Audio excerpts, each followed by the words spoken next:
Okay. Good evening, everybody. My name is Anjaneyulu, Botany faculty.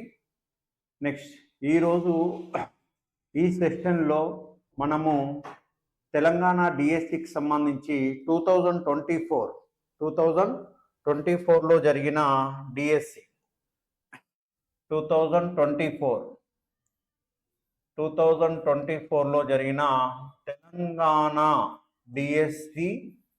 డిఎస్సిలో next biological science previous question paper biological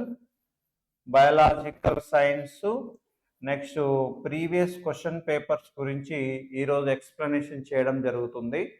okay, మరి మన app వచ్చేసి SV botany. Play స్టోర్లోకి వెళ్ళి SV botany అని కొడితే మీకు ఈ యాప్ డౌన్లోడ్ కావడం జరుగుతుంది. మరి యాప్ లోపల మనకి సుమారుగా ఒక 100 వీడియోలు ఉన్నవి. దానిలో 6th to ఇంటర్ వరకు కంప్లీట్ సిలబస్ మనకి అవైలబుల్గా ఉన్నది. ఒక్కొక్క వీడియోలో 2 hours, 1 hour, 1.5 hour కూడా అట్లా ఉండడం జరిగింది. నెక్స్ట్ అయితే మనకి ఎస్వి బాటనీకి సంబంధించి స్కూల్ అసిస్టెంట్ బయాలజికల్ సైన్స్కి సంబంధించి అది తెలంగాణ కావచ్చు, నెక్స్ట్ ఏపీ కావచ్చు, నెక్స్ట్ యూజ్ అవుతుంది. నెక్స్ట్ అదేవిధంగా మంచి స్టాండర్డ్ బిట్స్ కూడా ఉండడం జరిగింది. నెక్స్ట్ పీడిఎఫ్ రూపంలో మీకు క్వశ్చన్స్ ఉన్నవి. నెక్స్ట్ అదేవిధంగా మెటీరియల్ కూడా అవైలబుల్గా మన యాప్ లోపల ఉండడం జరిగింది. రైట్, ఇక మనం ప్రీవియస్ క్వశ్చన్స్లోకి వెళ్ళిపోయినట్లయితే 2024లో జరిగిన తెలంగాణలో జరిగిన డిఎస్సిలో నెక్స్ట్ ప్రీవియస్ క్వశ్చన్స్ పరంగా తీసుకున్నట్లయితే క్వశ్చన్ నెంబర్ 1 తీసుకున్నట్లయితే మెండల్ పృథక్కరణ సూత్రము దీనిని తెలియజేస్తుంది అంటున్నాడు. మెండల్ పృథక్కరణ సూత్రము అంటున్నాము. మెండల్ పృథక్కరణ సూత్రం అంటే Mendel laws of the segregation అంటాం దీన్ని. Mendel laws of the segregation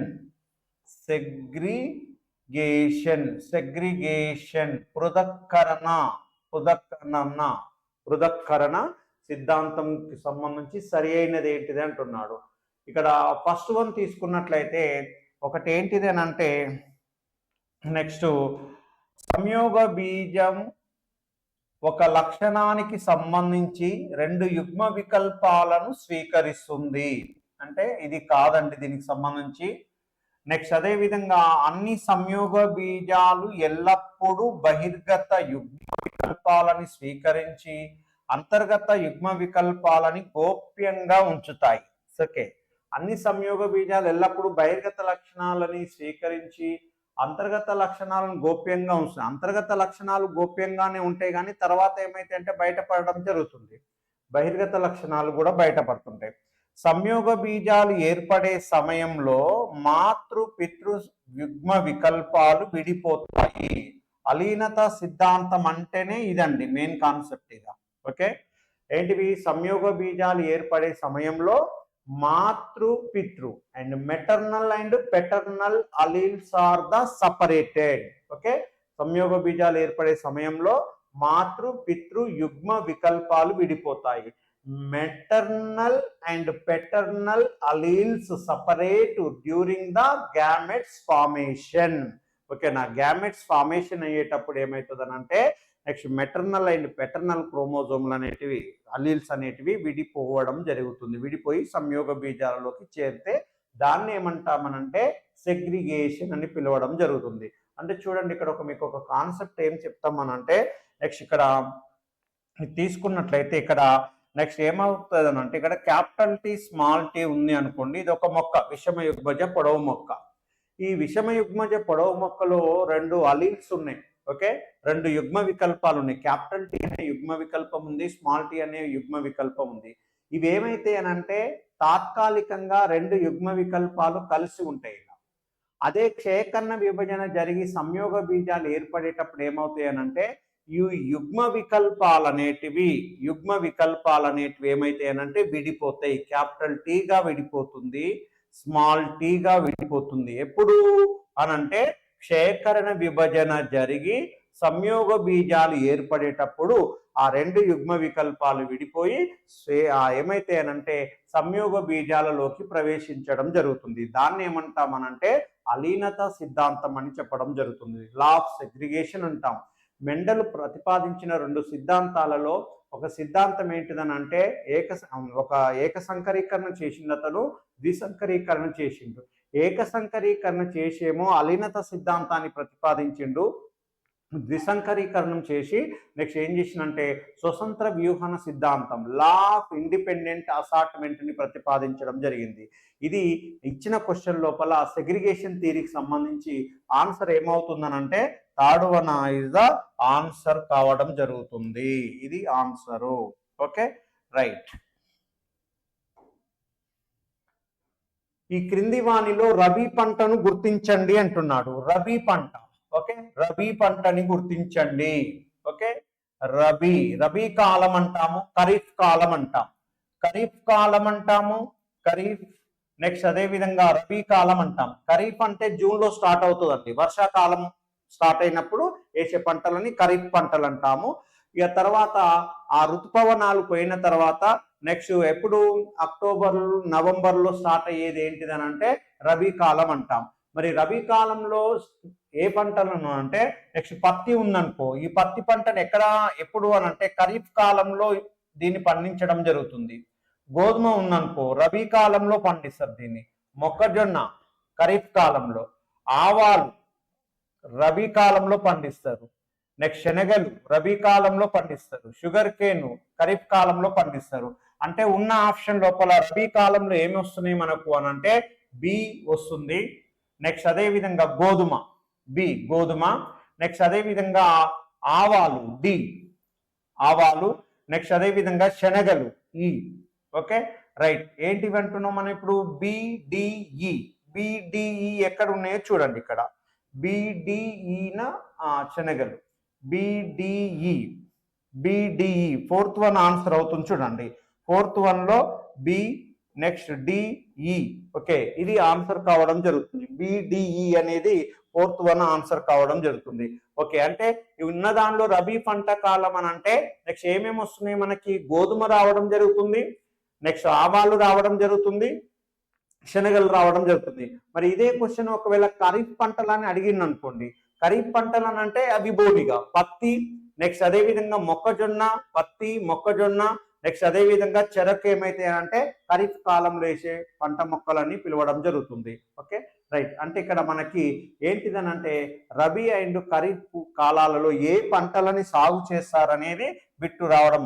ఇది అగ్రికల్చర్ నుంచి తీసుకోవడం జరిగింది. ఈ bit agriculture next 8th 9th లో ఉంటుంది అగ్రికల్చర్. Okay, right. నెక్స్ట్ తర్వాత క్వశ్చన్, ద్విదళ బీజ కలుపు మొక్కల నివారణలో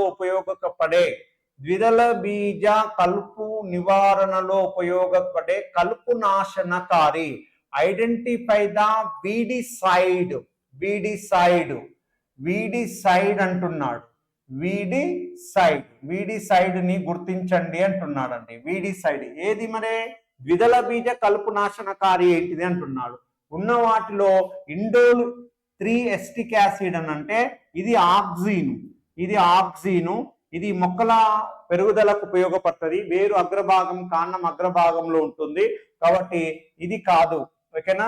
నెక్స్ట్ అదే విధంగా బెంజైల్ అమైనో ప్యూరిన్ అంటాం. దీన్నే బెంజైల్ అమైనో ప్యూరిన్ అని అంటాము. ఇది ఏంటిదనంటే ఒక కృత్రిమంగా తయారు చేయబడిన ఒక సైటోకైనిన్. ఇది కృత్రిమంగా తయారు చేయబడిన సైటోకైనిన్ ని బెంజైల్ అమైనో ప్యూరిన్ గా చెప్పడం జరుగుతుంది. రైట్. ఇంకొకటి ఏంటిదనంటే 2,4-డైక్లోరోఫినాక్సిఎస్టిక్ యాసిడ్.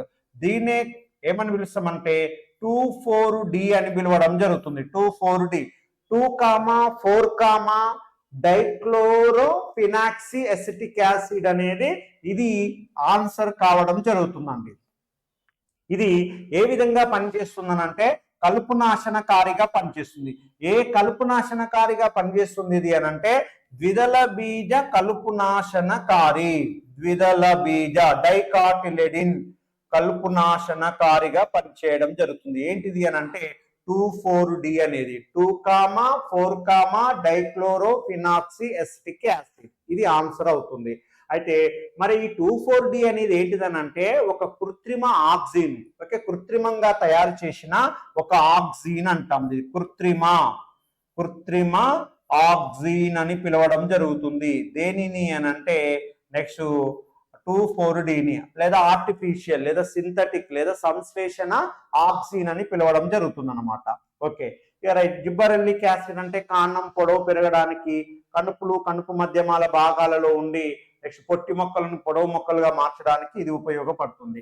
మనకి ఇచ్చిన వాటిలో ద్విదళ బీజ కలుపు నాశనకారి నివారణలో ఉపయోగపడే కలుపు నాశని ఏంటిది అని అంటే ఆన్సర్ ఏంటిది అని అంటే 2,4-డైక్లోరోఫినాక్సీ యాసిడ్ అనేది ఆన్సర్ అవుతుంది.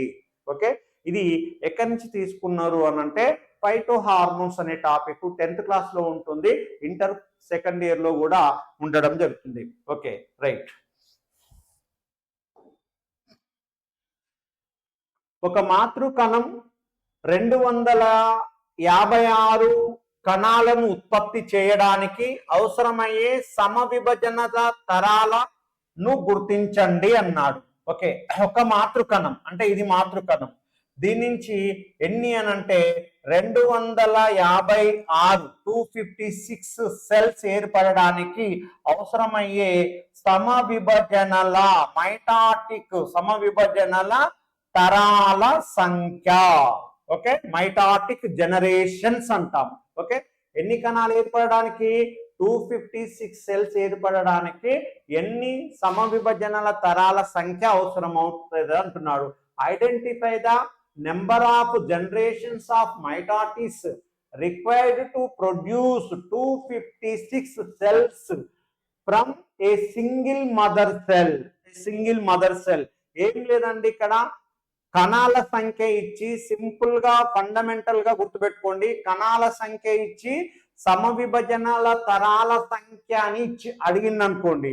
కణాల సంఖ్య ఇచ్చిండు, సమవిభజనల తరాల సంఖ్యని తెలుసుకోమని అడిగితే ఫండమెంటల్ గా మీరు ఏం చేయండి అని అంటే ఇచ్చిన సంఖ్యని 2 చేత కాసాగు కట్టండి, అంతే మీకు ఆన్సర్ వచ్చేస్తుంది. ఇక ఓకే, ఎప్పుడు కణాల సంఖ్య ఇచ్చి సమవిభజనల తరాల సంఖ్య తెలుసుకోవాలి అని అంటే ఇచ్చిన సంఖ్యని 256ని 2 చేత కాసాగు కట్టండి, కడితే ఆన్సర్ వస్తుంది. 2 అట్లా. నెక్స్ట్ అదే విధంగా 2 2 4, 2 16, నెక్స్ట్ 2 6 12, 2 4 2 32, 2 16, 2 8 16, 2 4 2 2. ఇప్పుడు ఏం చేయండి అని అంటే దీన్ని కౌంట్ చేసుకుంటూ పోండి. ఇక ఓకేనా, దీన్ని కౌంట్ చేసుకుంటూ పోండి. ఎన్ని 2లు ఉన్నాయో తరాలు 1 2 3 4 5 6 7 8. ఓకే, అంటే ఇప్పుడు మనకు ఆన్సర్ వచ్చేసి ఏంటిదని అంటే 8 తరాలు. ఇక్కడ ఆప్షన్ లోపల ఉన్నాయి. ఫస్ట్ ఆప్షన్ 8 తరాలు ఉన్నది, 16 తరాలు ఉన్నది, 64 తరాలు ఉన్నది, 128 ఉన్నది. అంటే ఇచ్చిన ఆప్షన్ లో ఏమొస్తుంది మనకి ఇప్పుడు 8 తరాలు. ఆన్సర్ వచ్చేసి ఏంటిదని అంటే 8 తరాలు అనేది ఆన్సర్ కావడం జరుగుతుంది. ఇది ఫస్ట్ వన్ ఆన్సర్ ఏంటిదని అంటే 8 తరాలు. ఓకే, 8 తరాలు అనేది ఆన్సర్ కావడం జరుగుతుంది. రైట్, ఏం లేదు ఇక్కడ సమవిభజన మీద ప్రాబ్లమ్స్ అడుగుతున్నాడు. సమవిభజన మీద ప్రాబ్లమ్స్ అడిగినప్పుడు నెక్స్ట్ అక్కడ ఒక 4 టైప్స్ ఉంటాయండి. ఒకటేమో కణాల సంఖ్య ఇచ్చి సమవిభజన సంఖ్య అంటాడు, దానికి ఒక సూత్రం ఉన్నది మన యాప్ లోపల చూడండి. నెక్స్ట్ అదే విధంగా కణాల సంఖ్య ఇచ్చి సమవిభజన సంఖ్య అంటాడు, దానికి ఒక సూత్రం ఉంటుంది. కణాల సంఖ్య ఇచ్చి తరాల సంఖ్య అంటాడు, ఇది కాసాగు కట్టడం. ఓకే, 2 చేత. నెక్స్ట్ అదే విధంగా తరాల సంఖ్య ఇచ్చి కణాల సంఖ్య అడుగుతాడు, అప్పుడు ఏం చేయాలంటే 2 power n రాయాలి.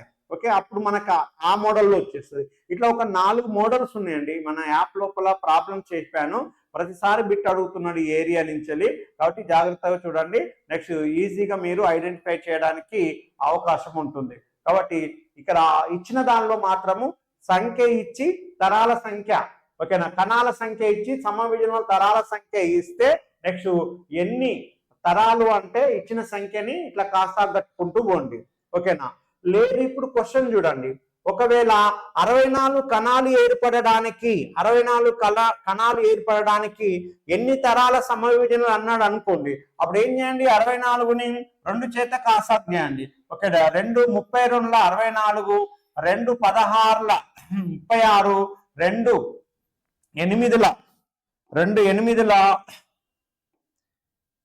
16, 2 4ల 8, 2 2ల 4, 1 2 3 4 5 6 అంటే 16 కణాలు ఏర్పడడానికి ఎన్ని తరాలు అవుతున్నాయండి? 1 2 3 4 5 6. ఓకే, 6 తరాలు అవుతున్నాయి, 6 తరాలు అవుతున్నాయి. అప్పుడు ఆన్సర్ ఇది అవుతుంది. ఒకవేళ 256 అని ఇవ్వకుండా ఓన్లీ ఏం చేసినప్పుడు 64 కణాలు ఏర్పడడానికి అవసరమయ్యే సమవిభజనల తరాల సంఖ్య ఎంత అని అన్నాడు అనుకోండి, అప్పుడు ఆన్సర్ ఏమొస్తుంది అని అంటే 6 తరాలు రావడం జరుగుతుంది అనమాట. కాబట్టి నెక్స్ట్ ఇట్లా ఇచ్చిన సంఖ్య కాసాగు 2 చేత కాసాగు కట్టండి, ఆ 2ని కౌంట్ చేయండి, మనకు తరాల సంఖ్య వచ్చేస్తుంది అంతే. ఓకే రైట్, సింపుల్ బిట్టు, కాకపోతే చాలా మందికి అర్థం కాదు ఇది. Okay right. ఈ క్రింది వానిలో ఆహార పదార్థాలను నిల్వ చేసే వేరు రూపాంతరాలు, identify the root modification stored food material in following అంటే ఏమడుగుతున్నాడు ఇక్కడ అంటే ఆ రూట్ మోడిఫికేషన్ అడుగుతున్నాడు. రూట్ మోడిఫికేషన్ అంటున్నాడు. రూట్ మోడిఫికేషన్ చెంది నెక్స్ట్ ఆ రూట్ లోపల ఫుడ్ మెటీరియల్ స్టోర్ చేసేది ఏంటి అంటున్నాడు. ఒకటి ఏంటిదని అంటే చిలగడ దుంప, స్వీట్ పొటాటో అంటున్నాడు. ఇది కరెక్టే, రూటే చిలగడ దుంప అనేది. ఆలుగడ్డ ఇచ్చిండు, కాదు ఇది స్టెమ్. ఇది ఏంటిది? స్టెమ్. పొటాటో అనేది. ఆస్పరాగస్ అనేది కరెక్టే, రూటు. నెక్స్ట్ అదే విధంగా అల్లం అనేది ఏంటిదని అంటే స్టెమ్, అంటే ఇది కాదు, అల్లం కాదు, డి కాదు, బి కాదు. నెక్స్ట్ అదే విధంగా టర్నిప్ ఇచ్చిండు, ఇది రూట్ మోడిఫికేషనే. ఒపన్షియా ఇచ్చిండు, ఇది కాదు. మనకి ఇచ్చిన ఆప్షన్ లోపల ఇప్పుడు ఏమేమి కరెక్ట్ అవుతున్నాయి అని అంటే ఏ కరెక్ట్ అవుతుంది, స్వీట్ పొటాటో. నెక్స్ట్ అదే విధంగా సి కరెక్ట్ అవుతుంది. Next asparagus. నెక్స్ట్ అదే విధంగా టర్నిప్ కరెక్ట్ అవుతుంది, ఈ కరెక్ట్ అవుతుంది. టర్నిప్ అనేది ఏసిఈ ఎక్కడ ఉంటే అదే ఆన్సర్. ఇక ఏసిఈ ఫోర్త్ వన్ ఆన్సర్ ఉన్నది చూడండి, ఏసిఈ అనేది ఫోర్త్ వన్ ఆన్సర్. ఏంటిదని అంటే ఏసి. నెక్స్ట్ అదే విధంగా ఈ అనేది ఆన్సర్ కావడం జరుగుతుంది. రైట్, ఇవి ఏంటి అని అంటే మోడిఫికేషన్ నుంచి బిట్ అడిగింది. ఇక్కడ మోడిఫికేషన్ అంటే ఇక్కడ మనకు వేరు రూపాంతరాలు ఉంటది, కాండ రూపాంతరాలు ఉంటది, పత్ర రూపాంతరాలు ఉంటది. ఆ రూపాంతరాల నుంచి తీసుకున్నాడు అనమాట బిట్టు. ఓకేనా. మరి ఇక్కడ వేరు రూపాంతరాలకు సంబంధించి స్వీట్ పొటాటో ఒకటి వస్తుంది, ఆస్పరాగస్ పిల్లి తీగలు అంటాము. నెక్స్ట్ అదే విధంగా టర్నిప్ అని పిలవడం జరుగుతుంది. ఓకే, ఒకవేళ కాండ రూపాంతరం, కాండం లోపల ఆహార పదార్థాలు నిల్వ చేసేదని అడిగింది అనుకో, అప్పుడు ఆప్షన్స్ ఏమేమి వస్తాయి చూడండి. ఇక్కడ పొటాటో వస్తుంది, పొటాటో వస్తుంది, పొటాటో. నెక్స్ట్ అదే విధంగా అల్లం వస్తుంది. నెక్స్ట్ అదే విధంగా ఈ రెండు. ఓకేనా, పొటాటో అండ్ అల్లం అనేది దేనికి ఎగ్జాంపుల్ కింద చెప్పడం జరుగుతుంది అంటే, జింజర్ దేని కింద ఎగ్జాంపుల్ చెప్పడం జరుగుతుంది అని అంటే నెక్స్ట్ కాండ రూపాంతరాల కింద ఎగ్జాంపుల్ చెప్పడం. ఇంకా ఉపనిషి అంటే అది ఎడారి మొక్క అండి. ఓకేనా, దానిలో పత్రాభ కాండాలు కనబడడం జరుగుతుంది. పత్రాభ కాండము ఎడారి మొక్క. రైట్, ఇవి ఏంటి అని అంటే ఆహార పదార్థాలు నిల్వ చేసే వేరు రూపాంతరాలు. రైట్, ఈ క్రింది వానిలో గ్లోబల్ గ్రెయిన్, విశ్వ ధాన్యం. ఓకేనా, గ్లోబల్ గ్రెయిన్ అని వేటిని పిలుస్తారని ఇచ్చిందండి. ఓకేనా, విశ్వధాన్యం అంటాము. ఓకే, విశ్వధాన్యము అని దేని పిలుస్తాము అని అంటే నెక్స్ట్ ఇచ్చిన వాటిలో గోధుమ ఉన్నది, గోధుమ కాదు. బార్లీ ఉన్నది, బార్లీ కాదు. నెక్స్ట్ రైస్ ఉన్నది, ఇది రైస్ అనేది. ఓకేనా, ఇది ఏంటిదని అంటే విశ్వధాన్య పంట అని పిలవడం జరుగుతుంది. దేనిని అంటే వరి, రైస్ ని విశ్వధాన్య పంట అని పిలుస్తున్నామండి. ఓకే, ఇది మనకి డైరెక్ట్ గా ఉన్నదండి, 8th క్లాస్ లో ఉన్నది. రైట్, ఇక మొక్కజొన్న ఉన్నది, మొక్కజొన్న కూడా కాదండి. రైట్, ఇవన్నీ ఏంటి అని అంటే ఇంకా ఎగ్జాంపుల్ తీసుకోండి. కింది వానిలో ఏకదళ బీజ మొక్కలు ఏంటి అన్నాడు అనుకోండి, ఇవన్నీ ఏకదళ బీజ మొక్కలే. గోధుమ ఏకదళ బీజ మొక్కనే. నెక్స్ట్ బార్లీ ఏకదళ బీజ మొక్కనే, రైస్ ఏకదళ బీజ మొక్కనే, మొక్కజొన్న ఏకదళ బీజ మొక్కనే. ఏకదళ బీజ మొక్కలు అన్నా కానీ గుర్తుపట్టవచ్చు. ఇక్కడ విశ్వధాన్య పంట అంటే నెక్స్ట్ ఏంటిది మనకు ఆన్సర్ అని అంటే వరి చెప్పాలి. రైట్, ఇది అగ్రికల్చర్ నుంచి బిట్ తీసుకోవడం జరిగింది. అగ్రికల్చర్ వృక్ష కణాలలో కణ విభజన సమయంలో కణ కవచాన్ని కణపలకమును సంశ్లేషించే కణాంగం అంటున్నాడు. which cell organelle which synthesized cell wall cell plate during the cell division. ఓకేనా, కణం విభజన జరిగేటప్పుడు ఏమంటున్నాడు? కణ కవచము. కణ కవచము అంటే సెల్ వాల్ ని ప్రొడ్యూస్ చేసేది. నెక్స్ట్ అదే విధంగా కణ పలకము దీన్ని ఏమంటామనంటే సెల్ ప్లేట్ ని ప్రొడ్యూస్ చేసే సెల్ ఆర్గనెల్ ఏంటిది అంటున్నాడు. ఓకే, మరి ఇచ్చిన వాటిలో నునుపు అంతర్జీవ ద్రవ్యజాలం స్మూత్ ఎండోప్లాస్మిక్ రెటిక్యులం అని ఇచ్చిండు. ఓకే, ఇది కాదండి, ఇది కాదు. గాల్జీ కాంప్లెక్స్ అని ఇచ్చిండు. గాల్జీ కాంప్లెక్స్ రెండవది అనేది ఆన్సర్ అవుతుంది. చూడండి, గాల్జీ కాంప్లెక్సే కణం విభజన జరిగేటప్పుడు ఏం చేస్తుందంటే కణ పలకాన్ని నిర్మిస్తుంది. ఆ కణ పలకమే మధ్య పటలికగా మారుతుంది. ఆ మధ్య పటలిక అనేది ఏం చేస్తుందంటే కణం విభజన జరిగేటప్పుడు కణ ద్రవ్యాన్ని 2 భాగాలుగా విభజించడం జరుగుతుంది. తర్వాత ఒక మాతృకణం నుంచి 2 పిల్ల కణాలు ఏర్పడుతున్నాయి. ఓకే, ఈ విధంగా కణం విభజన జరిగేటప్పుడు కణ కవచాన్ని కణ పలకాన్ని నిర్మించే కణాంగం ఏంటిదని అంటే గాల్జీ సంక్లిష్టం. చాలా ఇంపార్టెంట్ బిట్ ఇది, చాలా సార్లు కూడా అడిగిండు. గాల్జీ కాంప్లెక్స్. ఇక రైబోజోములు ఇచ్చిండు, అది కాదు. నెక్స్ట్ గర్భ అంతర్జీవ ద్రవ్యజాలం ఇచ్చిండు. మరి వీటికి ఇంపార్టెంట్ ఏమన్నా ఉందా అని అంటే నునుపు అంతర్జీవ ద్రవ్యజాలం తీసుకున్నాం అనుకో, స్మూత్ ఎండోప్లాస్మిక్ రెటిక్యులం దేనికి యూజ్ అవుతుంది అని అంటే ఇది లిపిడ్ సంశ్లేషణకు యూజ్ అవుతుంది. ఇంకా స్టీరాయిడల్ హార్మోన్లని ప్రొడ్యూస్ చేస్తుంది.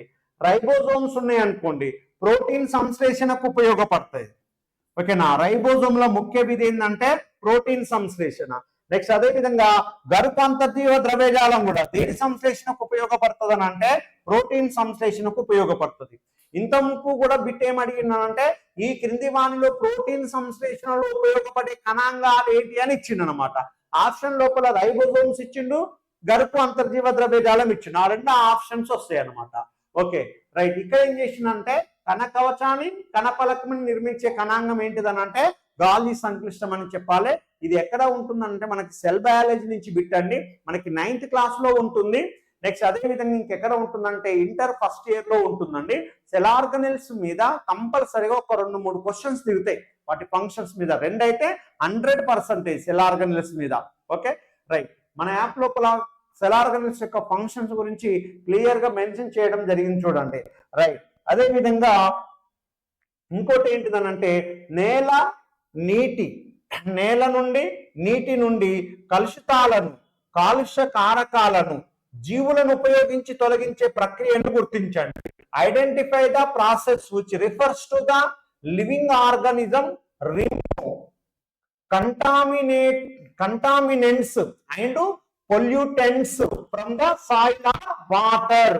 ఓకే, అంటే ఇక్కడ నీటిలో కానీ సాయిల్లో కానీ కొన్ని ఏమైతున్నాయంటే నెక్స్ట్ పొల్యూటెంట్స్ అంటే కాలుష్య కారకాలు ఉంటున్నాయి. మరి ఆ కాలుష్య కారకాలని తొలగించాలంటే వేటిని ఉపయోగిస్తున్నాం అన్నాడు. ఇక్కడ జీవులను ఉపయోగించాలంటున్నాడు. Living organism. ఓకేనా, లివింగ్ ఆర్గానిజమ్స్ అంటున్నాడు.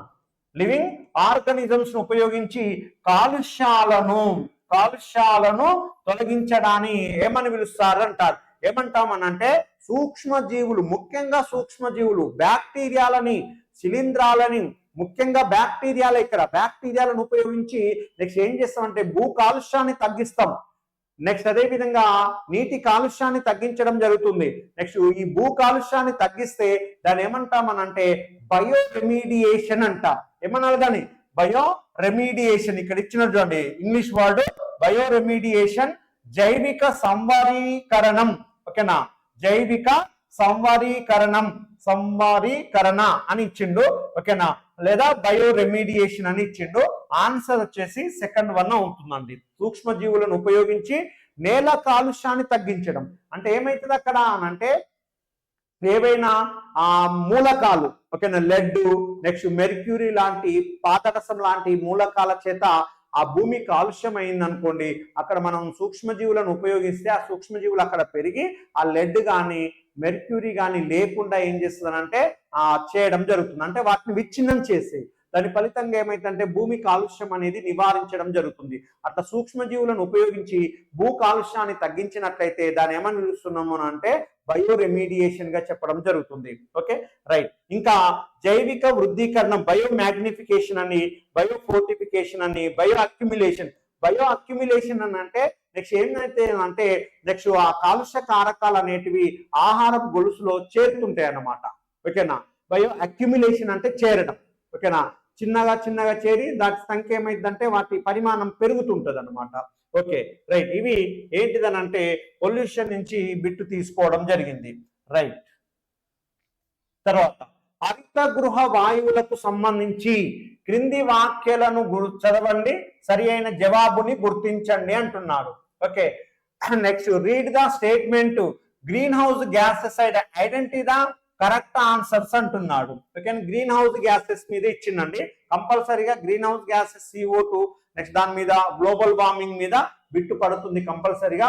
ఇక్కడ ఇచ్చిన దానిలో ఏం చేసిందంటే సహజ హరిత గృహ వాయువులు భూమి వెచ్చగా ఉంచడానికి సహాయపడుతూ భూమిపై ఉన్న జీవరాశులను జీవించడానికి అనువైన పరిస్థితులను కల్పిస్తున్నాయి. అంటే A1 అనేది కరెక్ట్ అవుతుంది. హరిత గృహ వాయువులు భూమిని వెచ్చగా ఉంచడానికి సహాయపడతాయి. ఓకేనా, గ్లోబల్ వార్మింగ్ అంటాం దాన్ని. Okay, right. అదే విధంగా ఇంకా శిలాజ ఇంధనాలు దహనం చేయడము, అడవులని నరకడము, పారిశ్రామీకరణ వలన వాతావరణంలో ఉన్న CO2 ఇతర హరిత గృహ వాయువులు చేరి నెక్స్ట్ భూతాపానికి అంటే గ్లోబల్ వార్మింగ్ కి ఏమవుతున్నాయి అంటే కారణం అవుతున్నాయని ఇచ్చిండు. ఓకే, కాబట్టి బి కూడా కరెక్ట్ అవుతుంది. అంటే ఇక్కడ ఉన్న దానిలో ఏంటిది అని అంటే AB 2 సరి అయినవే. ఫస్ట్ వన్ ఆన్సర్ అవుతుంది. AB 2 సరి అయినవి కాదు అన్నాడు. A సరికాదు, B సరి అయినది అన్నాడు. నెక్స్ట్ B సరి అయినది, A సరికాదు అన్నాడు. ఉన్న ఆన్సర్ లోపల ఫస్ట్ వన్ అనేది ఆన్సర్ కావడం జరుగుతుంది. ఇది గ్రీన్ హౌస్ గ్యాసెస్ మీద ఉన్న క్వశ్చన్. Okay, right. కంపల్సరీగా గ్రీన్ హౌస్ గ్యాసెస్ మీద క్వశ్చన్ పడుతుంది. నెక్స్ట్ ఇది బయలాజికల్ ఆక్సిజన్ డిమాండ్, BOD అంటాం. బయలాజికల్ ఆక్సిజన్ డిమాండ్ విలువ దీనిని సూచిస్తుంది. The high value of biological oxygen demand indicate that అంటున్నాడు. నీటి నుండి తక్కువ ఆక్సిజన్ తొలగించడం ఫస్ట్ వన్. ఇది కాదు. సూక్ష్మజీవుల చర్య లేకపోవడం ఇది కాదు. నీరు అత్యంత కలుషితమైనది ఇది answer. Water is highly polluted అంటే ఇక్కడ ఏమడిగిండు అని అంటే the high value of the BOD, high value of the BOD అన్నాడు. High value of the BOD ఉంటే దానికి ఆ నీటికి కాలుష్యం ఎక్కువగా ఉంది అని అర్థం అన్నమాట. ఓకేనా. అంటే ఏవైనా ఒక మురుగు నీరు ఉందనుకోండి, బ్యాడ్ స్మెల్ వచ్చేస్తుంటది. దాని లోపల కర్బన పదార్థాలు అవన్నీ కరిగి నెక్స్ట్ అవన్నీ కుళ్ళిపోవడం వలన ఏమైందంటే నెక్స్ట్ బ్యాడ్ స్మెల్ వచ్చేస్తుంది అనమాట. ఆ నీటికి ఎక్కువ BOD ఉంది అని అర్థం అనమాట. అంటే ఎక్కువ కాలుష్య కారకాలు, ఎక్కువ కర్బన పదార్థాలతో కూడిన బ్యాడ్ స్మెల్ ఇచ్చే దాని లోపల BOD ఎక్కువగా ఉంటుంది. BOD ఎక్కువగా ఉంటుంది అని అంటే ఆ వాటర్ యొక్క BOD ఎక్కువగా ఉంది అని అంటే ఎక్కువ పొల్యూటెంట్ అని అర్థం అనమాట. ఓకేనా.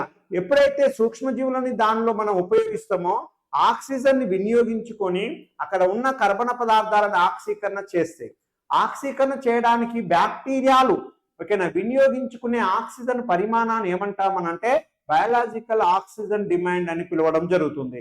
మరి కాబట్టి ఇక్కడ BOD అనేది ఎక్కువగా ఉంది. High value of the biological oxygen demand ఎక్కువగా బయాలజికల్ BOD వాల్యూ ఎక్కువగా ఉంది అని అంటే ఆ నీరు అత్యంత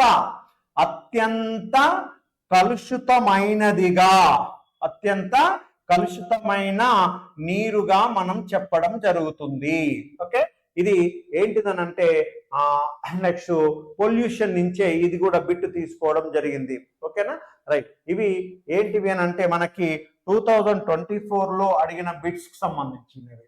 రైట్. మైకోరైజా అనున్నది ఈ రెండింటి మధ్య సహజీవన సంబంధం. మైకోరైజా, ఓకేనా, మైకోరైజా అనేది దేనికి మధ్య, mycorrhiza is a symbiotic associate between the two అన్నాడు. వేటి మధ్య సహజీవనం అనేది ఉంటుంది. శిలీంధ్రం. నెక్స్ట్ అంటే ఇక్కడ ఏమిచ్చింది, ఇక్కడ ఒక శిలీంధ్రము ఒక శైవలం అన్నాడు. ఫంగి అండ్ ఆల్గి, ఒక ఆల్గి ఫంగి కలిస్తే ఏర్పడేది ఏంటిదని అంటే లైకెన్స్ ఏర్పడుతున్నాయి. కానీ ఇక్కడ మైకోరైజా అన్నాడు కాబట్టి ఇది ఫస్ట్ వన్ కాదు. ఒక బ్యాక్టీరియము ఒక శిలీంధ్రం, బ్యాక్టీరియం అండ్ ఫంగి అన్నాడు, ఇది కాదు. ఒక శిలీంధ్రము ఉన్నత శ్రేణి మొక్కలు యొక్క వేర్లు అంటున్నాడు, ఇది ఆన్సర్ అవుతుంది. థర్డ్ వన్ ఇది ఆన్సర్ అవుతుంది. అంటే ఉన్నత శ్రేణి మొక్కల యొక్క వేర్లు, ఉన్నత శ్రేణి మొక్కల యొక్క వేర్ల మీద ఏముంటున్నాయి అనంటే శిలీంధ్రాలు అనేటివి ఉంటున్నాయి. ఈ శిలీంధ్రాలు అనేటివి ఏం చేస్తాయనంటే భూమి లోపల ఉన్న ఫాస్ఫేట్ లాంటి అయాన్లని శోషించి ఏం చేస్తాయంటే మొక్కకు అందించడం జరుగుతుంది. అప్పుడు ఈ శిలీంధ్రానికి వేరుకు మధ్య ఉన్న సంబంధాన్ని ఏమంటామనంటే నెక్స్ట్ మైకోరైజా అంటాం. ఏమంటాము? మైకోరైజా. అంటే ఒక శిలీంధ్రము ఉన్నత శ్రేణి మొక్కల యొక్క వేర్ల మీద జీవిస్తే దాన్ని ఏమంటామనంటే మైకోరైజా. ఏమంటున్నాం దీన్ని? మైకోరైజా అంటాం. మైకోరైజా అని పిలవడం జరుగుతుంది. ఇది ఏం చేస్తుంది అంటే మైకోరైజా అనేది భూమి లోపల ఉన్న ఫాస్ఫేట్ ని శోషించి ఆ మొక్కకు అందజేయడం జరుగుతుంది. అంటే ఫాస్ఫేట్ శోషణకు ఉపయోగపడుతుంది. ఎగ్జాంపుల్ ఏంటంటే గ్లోమరుల్లా ఎగ్జాంపుల్ చెప్పొచ్చు. Okay, right. ఇవి ఏంటి అని అంటే ప్రీవియస్ క్వశ్చన్ కు సంబంధించి కొన్ని క్వశ్చన్స్ అండి. ఓకేనా, రైట్. ఇది ఇంకా ఉన్నాయి కొన్ని క్వశ్చన్స్. నెక్స్ట్ సెషన్ లో చూద్దాం మనము. రైట్. మన యాప్ డౌన్లోడ్ చేసుకోండి, ఎస్వి బాట్ అని. నెక్స్ట్ మీకు కావాల్సిన అప్డేట్స్ కూడా ఇవ్వడం జరుగుతుంది. నెక్స్ట్ అదే విధంగా ఇంకా ఏంటి అని అంటే మన యాప్ లోపల కొన్ని నెంబర్ ఆఫ్ బిట్స్ కూడా మనం పీడిఎఫ్ రూపంలో పెట్టడం జరిగింది. ఓకేనా, కావాల్సిన వాడు యాప్ తీసుకొని నెక్స్ట్ అదే విధంగా అవి ప్రాక్టీస్ చేసుకోండి. నెక్స్ట్ మనకి త్వరలో తెలంగాణలో డిఎస్సి మరి ఆంధ్రలో డిఎస్సి వస్తుంది కాబట్టి ఇవన్నీ క్వశ్చన్స్ మీకు యూజ్ అవుతాయండి. చాలా ఇంపార్టెంట్ ఏరియా క్వశ్చన్స్ ని, కాంప్లికేటెడ్ క్వశ్చన్స్ మీకు ఎక్స్ప్లెనేషన్ చేయడం జరుగుతుంది.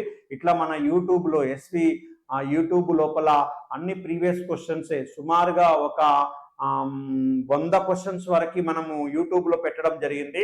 ఒక్కొక్క సెషన్ లోపల 10 క్వశ్చన్స్ 12 క్వశ్చన్స్ పెట్టడం జరిగింది. అట్లా యూట్యూబ్ లోపల ఇప్పటి వరకు మన ఒక 20 క్లాసుల వరకు ఉన్నవి. ఓకే, చూడండి. మీకు యూట్యూబ్ లో ఎస్వి బాట్ని అని కొట్టినా ఓకేనా, మీకు యూట్యూబ్ లో డైరెక్ట్ గా ఓపెన్ కావడం జరుగుతుంది. ఎస్వి బాట్ అని కొట్టండి యూట్యూబ్ లోకి వెళ్ళి.